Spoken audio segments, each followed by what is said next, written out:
Hey guys, welcome to Boxing Squared for boxing news and views from around the internet.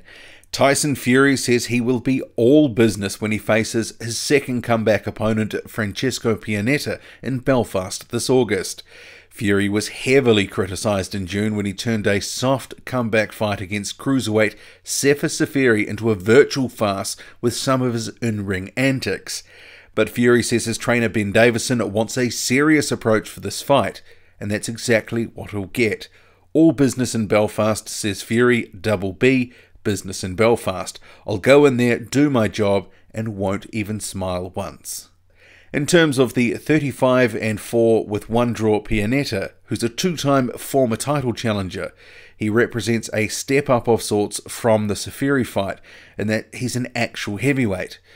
But given he has been on the slide in recent years and he's got a few recent losses, we shouldn't be expecting too much, and Fury shouldn't have any real issues getting a win in this fight. Dillian Whyte's promoter Eddie Hearn is questioning whether Whyte's upcoming opponent Joseph Parker has the desire to become champion again. Speaking to Sky Sports, Hearn says Parker had a massive fight against Joshua and made a lot of money.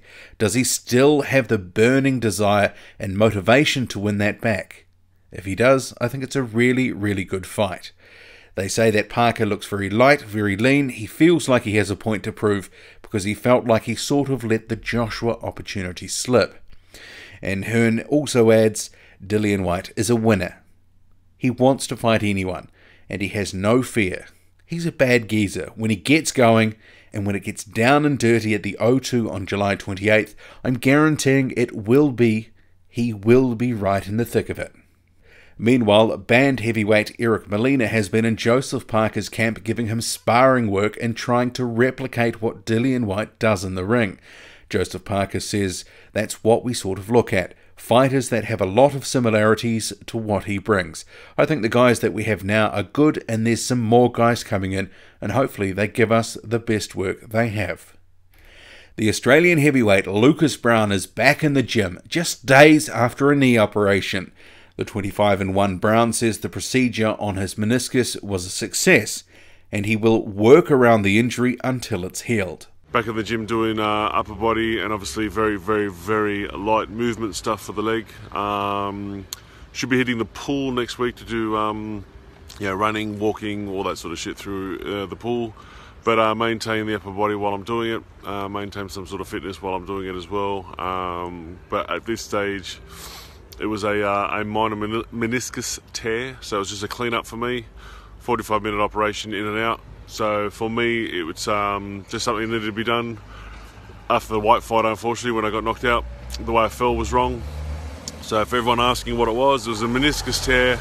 We're all good, we're back on track, and from this point on, it's fucking all systems go, so I'm very excited. One of the fighters that Browne had been looking to target in his comeback was British heavyweight Davison. But that's looking like a more remote possibility now, with the 26-year-old saying on social media that his July 27th fight will be his last. Here is a series of tweets on screen from his Twitter feed.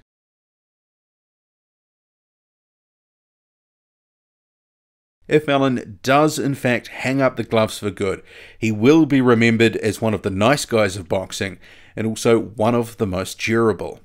I wish him all the best, regardless of what he does. Boxing trainer Peter Fury says Tony Bellew is not getting the credit he deserves for beating David Haye. Fury says Bellew is no mug, he's a world-level fighter and people need to understand that. At over 6 foot and 15 stone, he is not to be taken lightly by anybody. He says, don't forget, Tony is tough and game as well. He ticks a lot of boxes. He was the better man in both fights. People can pick faults in the wins over Haye, and Haye's rhythm wasn't there because he couldn't get the bounce into his legs, so he was clearly hindered in his movement. But that's Haye's problem. You cannot take any credit away from what Bellew did. He traded fireworks in the first fight, then took over in the second fight, and just had his number. And lastly, if you haven't caught up with this news already, Luis Ortiz will now be facing Romanian Razvan Cojanu instead of Joe Hanks on July 28th. Ortiz is favoured to win this fight over the Romanian handily. That's it from me. Drop a comment loud and often. Hit like, hit subscribe. Follow me on Twitter. Boxing_squared. I'm out.